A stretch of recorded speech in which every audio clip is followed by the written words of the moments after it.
आणि छानशी परिवाराला नोकरीपासून यांनी वंचित ठेवलं। यांना जेव्हा प्रोजेक्ट चालू करायचा होता त्यावेळी यांनी लवकरात लवकर नोकऱ्या देऊन हे लोक मोकळे होऊन गेले आणि आपला प्रोजेक्ट चालू केला। नागपूर ग्रामीण मध्ये सावनेर इथे डब्ल्यूसेल माइन्स आहे, माइन्स नंबर 5। आदासा, कोटुडी, येरणगाव आणि पटकागडी या 4 गावांमध्ये हे माइन्स आहे।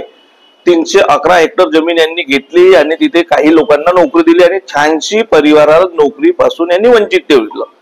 यांना जेव्हा प्रोजेक्ट चालू करायचा होता त्यावेळी यांनी लवकरात लवकर नोकऱ्या देऊन हे लोक मोकळे होऊन गेले आणि आपला प्रोजेक्ट चालू केला।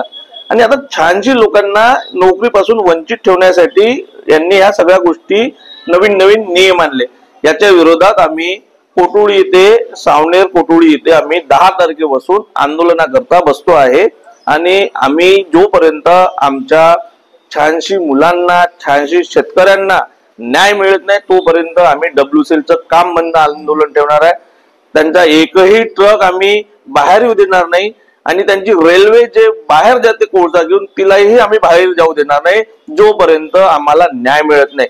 तसेच या लोकांनी आमच्या इथे डब्ल्यूसेलनी मध्य भागातली जमीन सोडली आणि साईडची जमीन पूर्ण 4ही बाजूची जमीन घेऊन घेतली आणि त्या जमिनी त्या सगळ्या याच्यामुळे त्या मध्य भागामधले जे शेतकरी त्रस्त आहे त्यांना कुठल्याच प्रकारचा न्याय ही डब्ल्यूसेल आम्हाला देऊ शकत नाहीये। तुम्ही आता म्हटलं की हातात घेणार आहे का? आम्ही कायदा हातात घेणार नाहीये, पण डब्ल्यूसेल आम्हाला कायदा हातात घेण्यासाठी मजबूर करत आहे। कारण आम्ही या अगोदर डब्ल्यूसेलला खूपदा निवेदन दिले, खूपदा त्यांच्या अधिकाऱ्यांसोबत, मंत्र्यांसोबत आम्ही मिटिंग घेतलेल्या आहे। कोल मिनिस्टर रेड्डी साहेब आपल्या सावनेर नागपूरला येऊन गेले, त्यांनी सीएमडी समोर मिटिंग लावली, त्यांनी आम्हाला सांगितलं की आम्ही 2 महिन्यामध्ये या सगळ्या गोष्टीतून मार्ग काढू आणि तुम्हाला तुमचा हक्क देऊ।